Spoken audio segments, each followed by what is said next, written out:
რადიო მაესტროს ეთერშია გადაცემა რადიოაქტიური ზონა თამარ გლონცთან ერთად. მოგესალმებით კიდევ ერთხელ უსმენთ რადიო მაესტროს ეთერშია გადაცემა რადიოაქტიური ზონა სტუდიაში მუშაობს თამარ გლონდი. მარჯვენა საჭიანი ავტომობილების რეგისტრაცია შესაძლოა აიკრძალოს. ახალი წესების პრეზენტაცია შინაგან საქმეთა სამინისტროში გაიმართა. შინაგან საქმეთა მინისტრის გიორგი მღებრიშვილის განმარტებით სიცრუეა, რომ მარჯვენა საჭიან მანქანებზე დამატებითი გადასახადი წესდება ან იკრძალება მოძრაობა მარჯვენა საჭიანი ავტომანქანებით. მსგავსი არაფერი იგეგმება მფლობელებს, ვისაც გააჩნიათ უკვე რეგისტრირებული მარჯვენა საჭიანი ავტომანქანები ან გადატანილი აქვთ საჭე, შეუძლიათ მთელი ცხოვრება გამოიყენონ ეს მანქანები. ჩვენ მათ არ ვეხებით უბრალოდ იმ თარიღის შემდეგ, რაზეც ჩვენ შევთანხმდებით, მსგავსი მანქანების რეგისტრაცია აიკრძალება. განაცხადა მღებრიშვილმა და განმარტა, რომ იკრძალება რეგისტრაცია და არა იმპორტი, ტრანზიტი, დროებითი შემოყვანის რეჟიმი ან რეექსპორტი. გიორგი მღებრიშვილის თქმით, საქართველოში დაშლილი ნაწილებით ვაჭრობენ და ასეთი მანქანების იმპორტის შემთხვევაში მფლობელს შეუძლია დაშალოს იგი, ვინაიდან რეგისტრაციაში არ გატარდება. საკითხს გამოეხმაურა ქვეყნის პრემიერ-მინისტრი, მისი თქმით, არსებული სიტუაცია უკონტროლოდ გაგრძელდება უსაფრთხოების კუთხითაც, მიზანი შეუწონელია და შინაგან საქმეთა მინისტრს თხოვნით მიმართა შესაბამისი სტატისტიკა წარმოადგინოს. ჩემი უფლება მარჯვნივ საჭე, ამ ლოზუნგით კი 2015 წლის დეკემბერში ათასობით მძღოლმა შინაგან საქმეთა სამინისტროს ახალი ცვლილებათა პაკეტი გააპროტესტა, რომლის დამტკიცების შემთხვევაშიც 2016 წლიდან საქართველოში მარჯვენა საჭიანი ავტომობილების რეგისტრაცია აიკრძალება. როგორც ავტომოყვარულები აცხადებენ, მარჯვენა საჭიანი მანქანების ჩამოყვანა არც ეკოლოგიაზე მოქმედებს ცუდად და მოქალაქეებსაც გაცილებით იაფი უჯდებათ. მათი თქმით, ბევრი მარჯვენა საჭიანი მანქანის შემოყვანის პრობლემას არ წარმოადგენს, ხოლო რეალური პრობლემა საცობები და გაფუჭებული გზებია. პარტია გირჩის წევრი ზურაბ ჯაფარიძე მარჯვენა საჭიანი მანქანების რეგისტრაციის აკრძალვის შესაძლო შედეგებზე საუბრობს.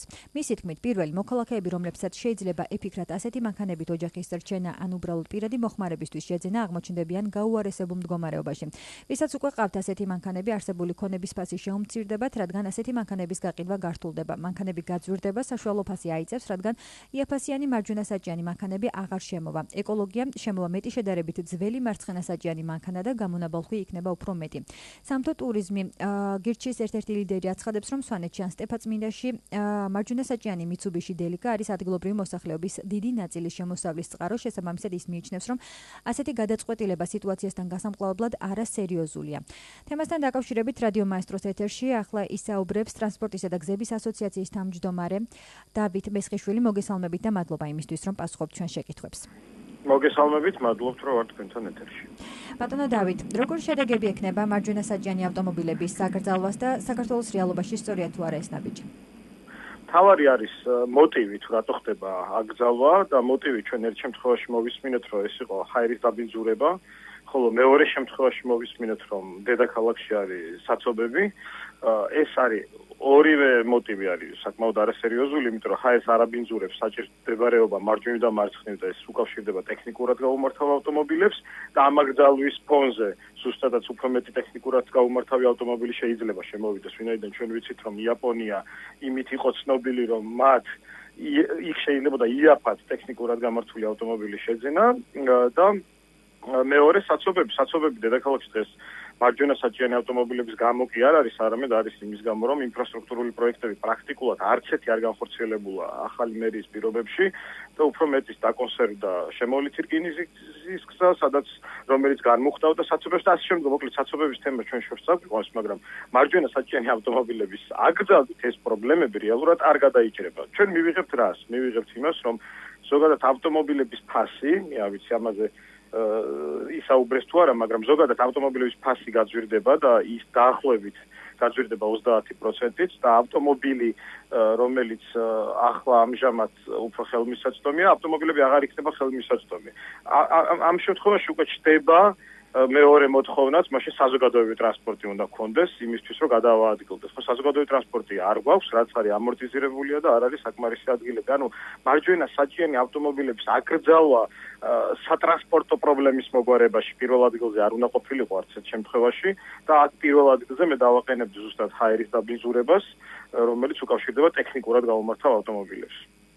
თუმცა ტექნოლოგიებასთან დაკავშირებით გაქვთ თუ არა ინფორმაცია? მერიაში აცხადებენ და ყოფილი პრემიერიც აცხადებდა, რომ ამ მიმართულებით დროში უნდა გაიწეროს თუ როგორ უნდა, რა ეტაპებით უნდა განხორციელდეს ტექნოლოგიების შემოღება საქართველოში, თუმცა კონკრეტული ნაბიჯები ამ მიმართულებით არ გადადგმულა. როგორ ფიქრობთ, მოსალოდნელია თუ არა უახლოეს მომავალში დაწესდეს ტექნოლოგიება? ხო, ტექნოლოგიების შემოყვანას, ასე ვთქვათ, ეტაპობრივად ჩვენ უჭერთ ხარს, იმიტომ რომ ჰაერი არის კრიტიკულ ზღვარს გადასცა უკვე. თქვენ შეგიძლიათ ნახოთ ჯანდაცვის სამინისტროში დაავადებების რეგისტრაციის სტატისტიკა და ბავშვებში გაორმაგებული არის დაავადებები წინა წლებთან შედარებით. ეს ბუნებრივია ზოგადად გარემოს დაბინძურებას უკავშირდება, ამიტომ ჩვენთვის ეს არის პრიორიტეტი. თუ ამის ეს დაიგეგმება ეტაპობრივად ჩვენ ამას ხარს დაუჭერთ, ეტაპობრივად რატომ, რომ ზღოლებს ეს იმდენად არ დააწვეთ, რომ დარჩნენ დაუშვათ შემოსავლის გარეშე და ჩვენ ვიცით, რომ თვითდასაქმებულთა აბსოლუტური უმრავლესობა არის დამოკიდებული, ასე ვთქვათ, საავტომობილო რაღაც ბიზნესზე. და ხო, ერთი რაც მინდოდა კიდევ მთავარი მეთქვა მარჯვენასაჭიანი ავტომობილების აკრძალვა აკრძალვის ერთ-ერთი საფუძველი იყო, რომ იქნება საფრთხე საგზაო მოძრაობის დროს, მაგრამ შინაგან საქმეთა სამინისტროს არ წარმოუდგენია არც ერთი კვლევა, არც სტატისტიკური მონაცემი. აქ კვლევაც არ იყო საჭირო ელემენტარული სტატისტიკური მონაცემი, რამდენი პროცენტი მოხდა ავტოსაგზაო შემთხვევის მარჯვენასაჭიანი ავტომობილების გამო. ანუ ეს კვლევაც არ იქნა წარმოუდგენელი.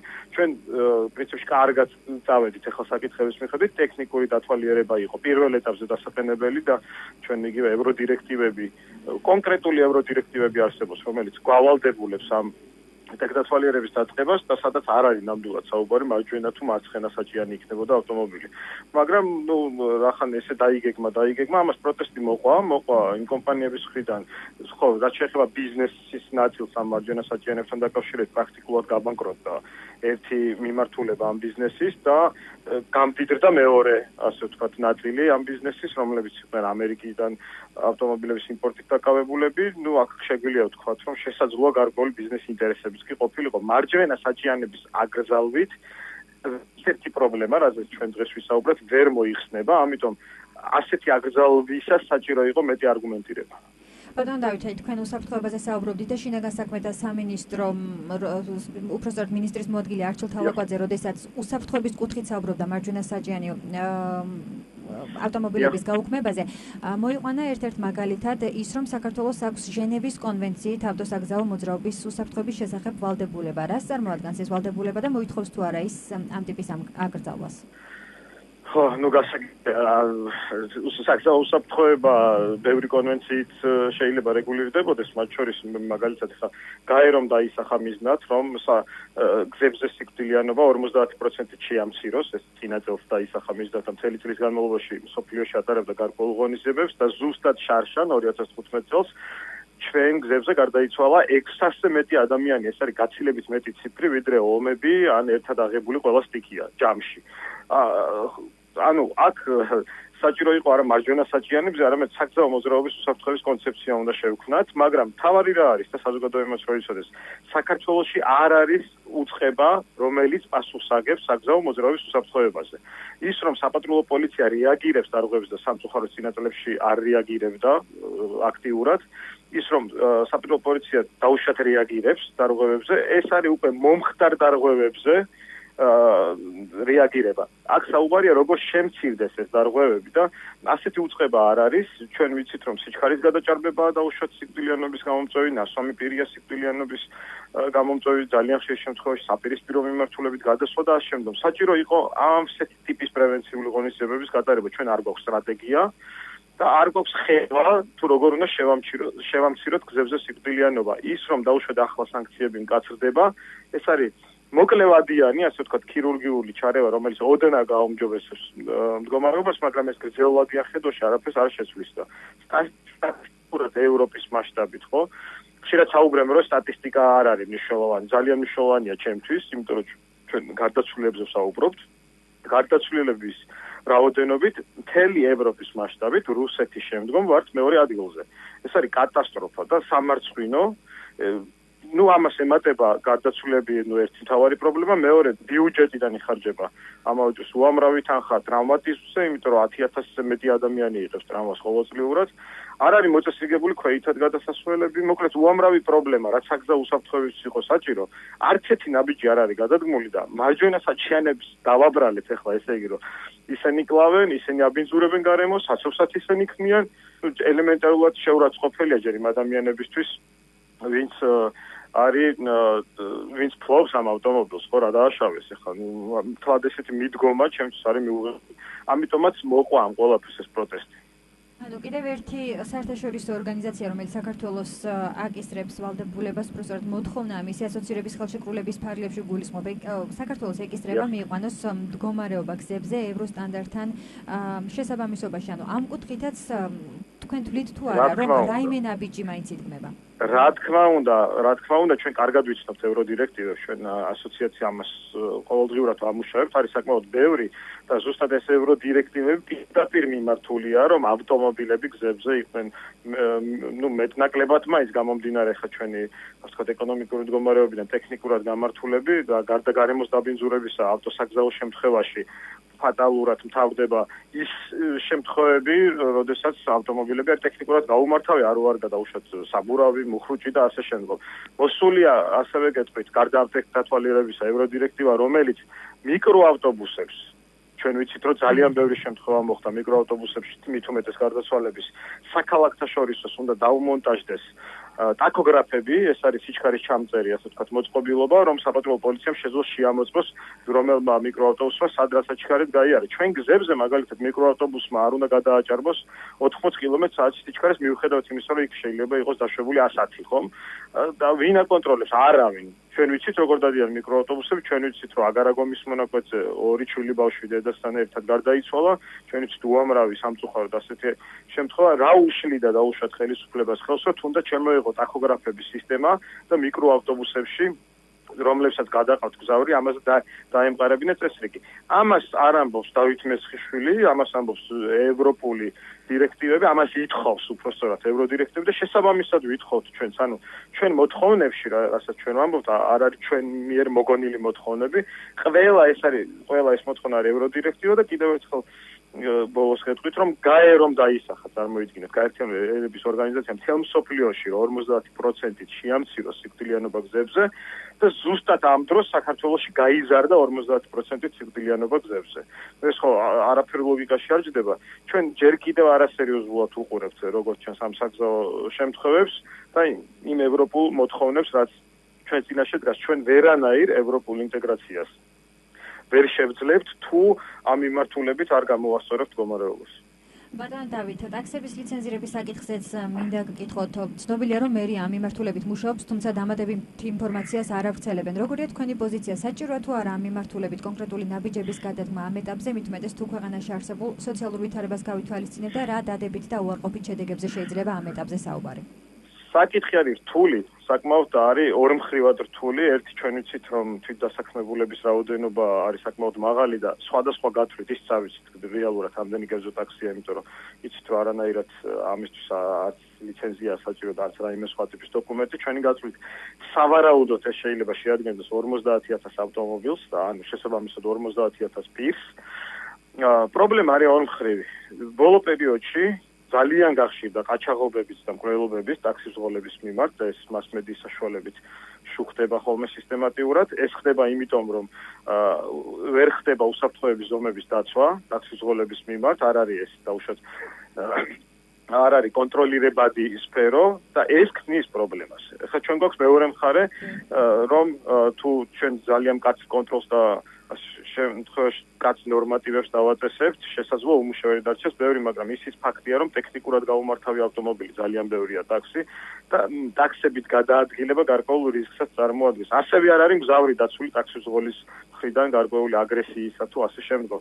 ჩემი აზრით, ეს საკითხი არის ძალიან ღრმად შესასწავლი, რომ არის მტკივნეული და შემდგომი ეტაპებია საჭირო. პირველი, ყოველგვარი გადასახადებისა და ასე შემდგომ რაღაც ნორმატივების გარეშე უნდა დავწყოთ აღრიცხვიანობა, რომ გავიგოთ რამდენი ტაქსია ჯერ ქვეყანაში. შემდგომ ამ აღრიცხვის შედეგად უნდა მოხდეს ჩართონ არასამთავრობო სექტორი, უნდა ჩატარდეს კვლევა, რა ტიპის პრობლემებია, ავტომობილი გაუმართავია თუ არ არის გამართული. ჩვენ ისიც ვიცით, რომ მაგალითად უცხოელები, ტურისტები, როდესაც ჩამოდიან, ძალიან ბევრ მათგანს სჭირდება ჩეკი ან რაღაცა საბუთი, რომ იმგზავრა ტაქსით რაღაცა კონკრეტული ადგილიდან მეორე ადგილამდე. ხო, ეს ძალიან დანგრეული სისტემაა, ჩვენ მერიას მაგალითად მოუწოდებთ და შესაძლოა მათ გაითვალისწინონ ეს მე წინასწარი, ასე ვთქვათ, მონაცემით ვიცით, რომ დაიწყოს უბრალოდ აგრეთვიანობა, დავდოთ ციფრი თუ რამდენი ტაქსია, შემდგომ დავიწყოთ შესწავლა რა ტიპის პრობლემებია და ამის შემდგომ დავსახოთ, ასე ვთქვათ, გეგმები და არა ისე რომ ჩაკეტილად ეს ვინმე გადაწყვიტოს და მე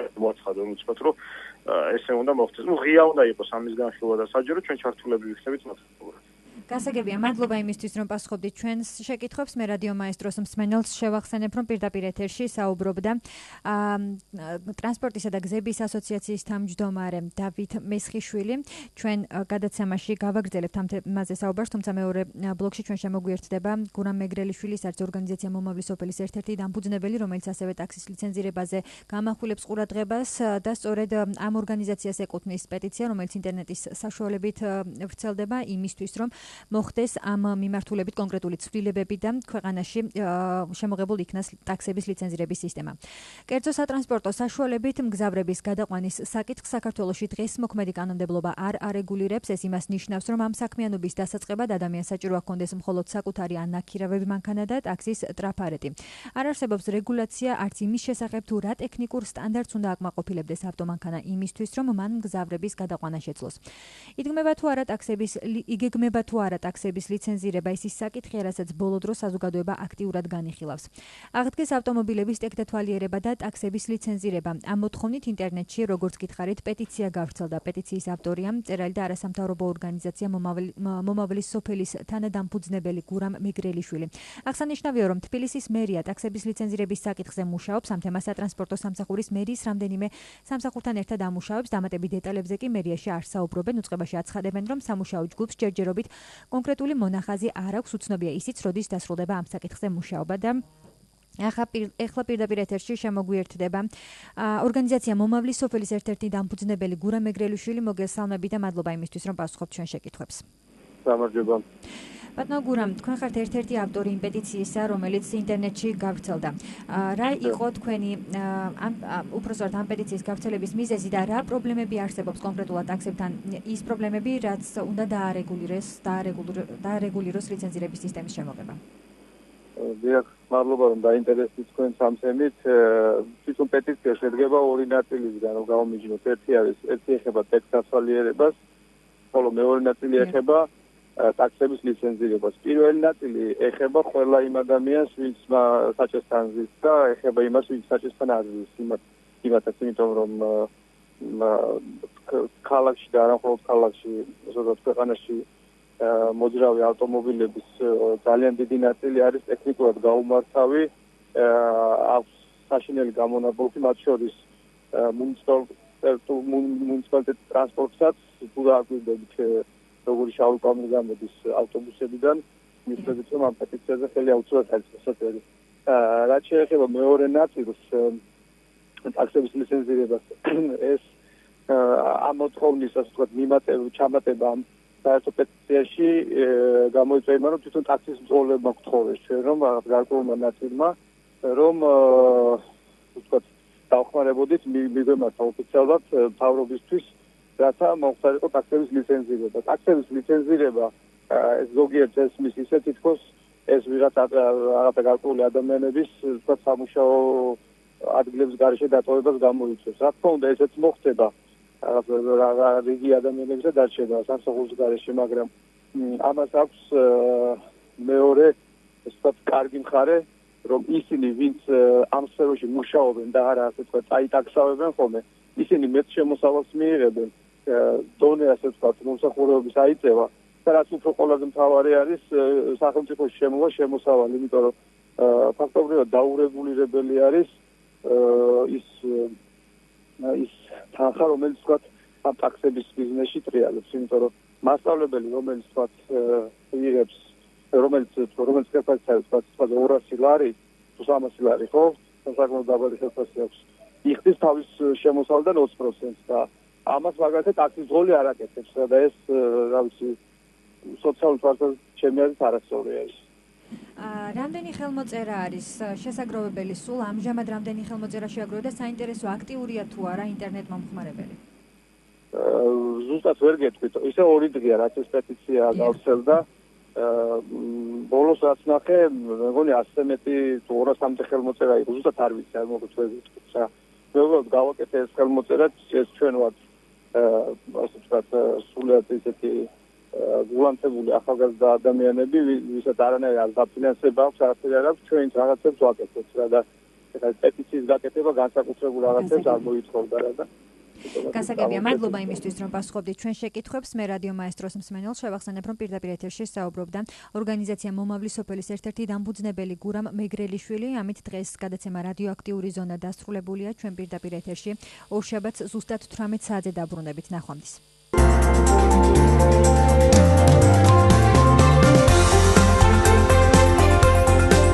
რადიო მაესტროს ეთერში იყო გადაცემა რადიოაქტიური ზონა. თამარ გლონთთან ერთად.